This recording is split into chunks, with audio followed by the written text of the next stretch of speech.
আসসালামু আলাইকুম ভাই। ওয়ালাইকুম সালাম। আপনি যে নারিশ কাটতেছেন, হ্যাঁ, এখন যেহেতু এই জাতটা একবারেই নতুন, কিন্তু শুরুতেই কিন্তু বীজটা আমরা দেখে বুঝতে পারবো যে এটা আসলে ভালো কিনা। এখন আপনি যে কয় প্যাকেট কাটতেছেন, মুখ খাওয়া বা আপনার বীজ দেখে কি মনে হচ্ছে? না বীজ তো ভালোই আছে, বীজের তো মুখ খাওয়া নাই।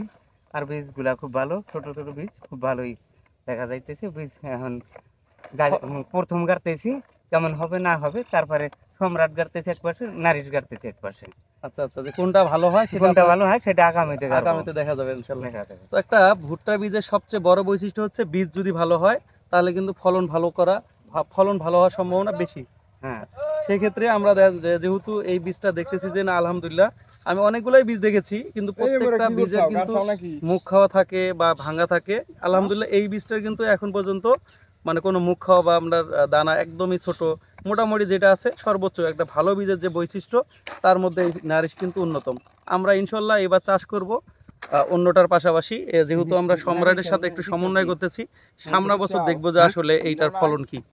আসসালামু আলাইকুম, আমার আরেকটু নতুন ভিডিওতে আপনাদের স্বাগত। আমি কিন্তু আপনাদের কথা দিয়েছিলাম যে বাংলাদেশের যতগুলো আলোচিত জাত রয়েছে সেই প্রত্যেকটা জাতের একটা করে আলাদা আলাদা ভিডিও দিব। তারই ধারাবাহিকতা আজকে আমরা এসেছি সরাসরি নারিশ পুষ্পান্ন জাত কিভাবে চাষ করতে হয় এবং এর সাথে সমন্বয় করে, মানে আপনার প্রতিযোগিতা করে সামনের বছর যাতে আমরা বুঝতে পারি যে নারিশ ভালো নাকি আমার সবচেয়ে যে আরেকটা জাত মানে এর আগে পছন্দ ছিল যেমন সম্রাট, কিন্তু সম্রাট দীর্ঘদিন মানে বয়স হওয়ার যাওয়ার কারণে কিন্তু নতুন জাতের দিকে আমাদের ধাবিত হতে হবে।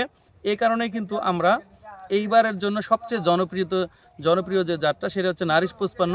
কীভাবে চাষ করতে হবে এবং এটার ফলন সম্পর্কে আমরা মোটামুটিভাবে মানে চাষ পদ্ধতি সম্পর্কে জানার জন্য কিন্তু সরাসরি জমিতে এসেছি।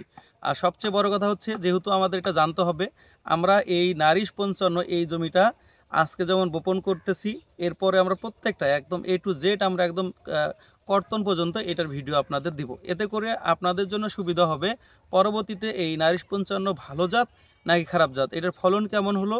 এবং এর সাথে যে আরেকটি জাত আমরা সমন্বয় করতেছি সেটা হচ্ছে সম্রাট। যেহেতু সম্রাট এবং নারিশ 55 এই দুইটাই কিন্তু মোটামুটিভাবে বাংলাদেশের জনপ্রিয় জাত এই মুহূর্তে আর কি। যদিও নারিশ একেবারেই নতুন, কিন্তু নতুন হওয়ার পরও এই জাতটা কিন্তু বর্তমানে অনেকেই চাষ করতেছে। কারণ হচ্ছে এই জাতটা আমি নিজেও এটা সাজেস্ট করতেছি এবং এটা ফরিদ স্যারও সাজেস্ট করতেছে। আরেকটি বিষয় হচ্ছে নারিশ অনেকেই ভাবতেছে যে এটা 2 নম্বর বা 1 নম্বর, বিভিন্ন ধরনের আলোচনা হয়েছে। এই আলোচনাটা আমি গতকাল তাদের সাথে কথা বলেছি, যত প্রকার ডকুমেন্ট তারা দিয়েছে এই কারণে এটার কিন্তু ওভার কনফিডেন্স তারা দিচ্ছে এই বীজটা ভালো ফলন হবে। তাই আমরা মাঠ দিবস পর্যন্ত অবশ্যই অপেক্ষা করব যে আসলে কোন জাতটি ভালো হয়। এক সাইডে দিচ্ছি হচ্ছে নারিশ 55, আরেক সাইডে দিচ্ছি হচ্ছে সম্রাট। এই দুইটার মধ্যে যেইটার বেশি ফলন আসবে সামনের বছর আমরা সেইটা চাষ করব। নারিশ 55 যেহেতু নতুন জাত, এইটা আপনারা অনেকেই জানতে চেয়েছেন যে কিভাবে চাষ করব। এ কারণে আপনাদের কিন্তু আমি সরজমিনে নিয়ে এসেছি, সরাসরি আপনাদের আমি দেখাচ্ছি যে এইটার চাষ পদ্ধতি, অর্থাৎ এইটার গাছ থেকে গাছের দূরত্ব বা সারি থেকে সারির দূরত্ব কত ইঞ্চি দিলে সর্বোচ্চ ভালো ফলন আশা করা যাবে। তো আমরা সরাসরি একটু যদি দেখি, আমরা নারিশ 55 যেভাবে চাষ করতে বলতেছি আপনাদের, সেটা হচ্ছে আপনাদের প্রত্যেকটা জাতেরই কিন্তু বলেছি যে আপনার গাছ থেকে গাছের দূরত্ব কত এবং সারি থেকে সারির দূরত্ব কত।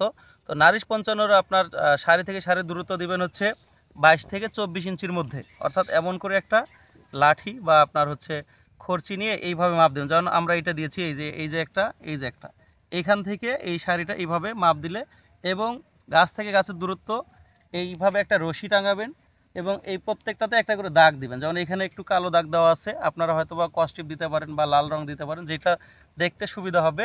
গাছ থেকে গাছের দূরত্ব দিচ্ছেন বা বীজ থেকে বীজের দূরত্ব দিবেন হচ্ছে 9 থেকে 12 ইঞ্চি এর মধ্যে আর কি, মানে আপনার 8 ইঞ্চি না, মানে 9 থেকে 12 ইঞ্চির মধ্যে রাখবেন হচ্ছে বীজ থেকে বীজের দূরত্ব, এবং সারি থেকে সারির দূরত্ব রাখবেন হচ্ছে 22 ইঞ্চি।